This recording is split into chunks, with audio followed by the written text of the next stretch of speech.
would you consider it a near-death experience, or was it was a death experience? Well, when they found me, I'd gone to do a thing for the Alzheimer's Association. I was going to speak, and I went to the hotel and I crashed in the hotel, and I woke up like 4:20 in the morning. I remember it was 4:20 in the morning because I was like, oh, it's 4:20 somewhere, and I texted my wife. And I told her, sorry, I slept through the day. And I usually get to places a day early so I can scout them out. So I didn't miss anything. And nobody was missing me at this point. I kicked my shoes off at that point. I had my shoes on, and then I just pulled a blanket over me. Evidently my text had all sorts of typos in it. I didn't know. Just sent it to my wife. She got it in the morning. She kept trying to reach me all day long, and she couldn't reach me. At the very end of the day of her work day, she's freaking out. I'm not returning calls. I'm not returning texts. She's left messages. She calls the hotel. They're saying, we can't go in because it's an Alzheimer's Association room. We need somebody from them to do it, and they're not here yet. So she called my son, who called security, and he was given the same line till my son said, my dad is missing. If you guys don't go in and make sure he's okay, I'll call the police, and if they kick your door in, that's on you. So guy's like, all right, fine. He goes upstairs. First thing he does is call 911. 911 gets there, says that I am unresponsive with very little pulse. They load me into the ambulance, and on the way to the hospital, I end up getting coded. Wow. And they have to revive me and bring me back. When they get me to the hospital, they put me in a coma. They start IVs with massive blood transfusions, put me on dialysis. My whole body, all my organs were turning against me. My wife, they called her and said, he's not going to make it. You need to come down here and get end-of-life procedures in place.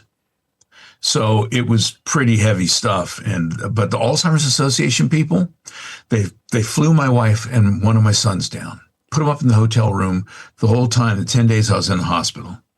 Put another hotel room aside so my brothers and my sister could come and see me, thinking it might be the last time. But then when I started responding and coming back, the doctors were like, well, this is crazy because there was a guy in here with the same symptoms last week and he didn't make it.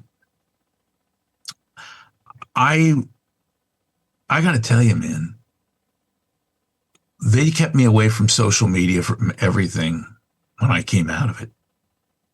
They didn't want me to see it at first. They were afraid I was going to get on and just say all sorts of crazy stuff. But I was intubated. I couldn't speak. I couldn't move. I was cuffed because they didn't want me touching the mouth. My legs were cuffed. I woke up at one point and thought I couldn't breathe and couldn't move and was paralyzed. So I didn't know what was going on with me for days. When finally I realized what was going on and started reading what people were writing and the people in the community reaching out to me, it was like George Bailey. It was like It's a Wonderful Life. You get a chance to see what life is like without you. Not many people get to hear the nice things people say after you're gone. And I was fortunate enough to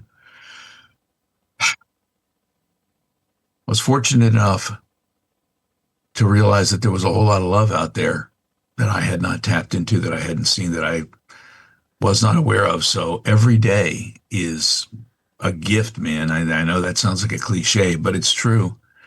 This is West 2.0. This is my second chance. I probably shouldn't have made it. I've had friends and people I've lost since then, and I wonder to myself, why am I here? And they're not. So you just got to try to put some good back into the world. You know what I mean? Yeah. It's an intense story. It's sometimes hard to believe that all this happened, but it absolutely did. And I see photos. My wife took a picture that she basically took a picture when she was FaceTiming with one of my sons. And it was me in this bed, and I wasn't there, man. I wasn't there. By all rights, I shouldn't be all there right now. I went a long time without a whole lot of oxygen, no respiration. Who knows how long I was in that room? They told me that if I had waited, if they'd taken another half an hour to find me, I wouldn't be talking to you today. I wouldn't be here.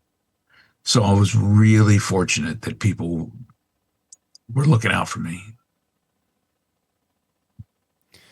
Yeah, it's why, my mom's in assisted living, and I try to tell her because she fell. She got a major surgery, and she fell in the the rehab place. She fell immediately, and then had to get another major surgery. So when you talk about how you weren't there, she wasn't there, and it's cool that you have this sense of gratitude about everything, because I try to tell my mom all the time and be like, the aneurysm she had, and she had 3 brain surgeries one year, and I try to tell my mom, it's like, it's a miracle that you're even alive. Like, right. Let's try and but she's got issues. I love my mom to death, but she's a very and the thing, go ahead. Everybody's got their own bag of issues, their own bag of neuroses. Just all you can do is love them and let them know how you feel, and then you can't change them. Yeah, you just got to be there for them. Just let them know you love them. Yeah, and that's we've been attempting to just do that and not take it personally. That she tends to look at things like a tad, more than a wee bit, like a lot bit on the negative side. But hearing you talk about how this is West 2.0 and every single day is a gift, and I mean, as cliche as that shit is, I flipped my van once with a bunch of dudes in it who didn't have seatbelts, and they could have died. We hit some black ice, and I remember after that it was the euphoria of all the stuff I took for granted. And I'm still here, so let's not fuck this up. Exactly.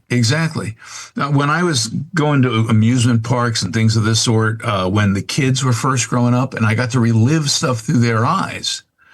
So you see things brand new through your kids' eyes as they're growing up, and it's stuff that you maybe got a little jaded about.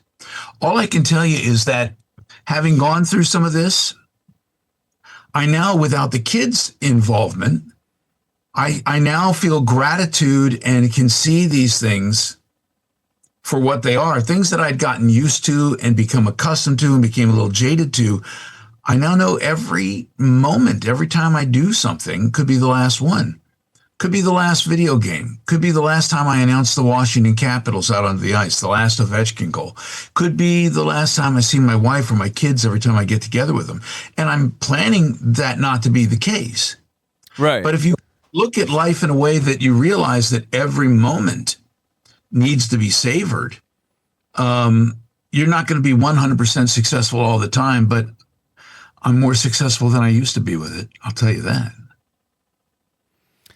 Yeah, I mean, it's a perspective that do you find since this happened that you're more present?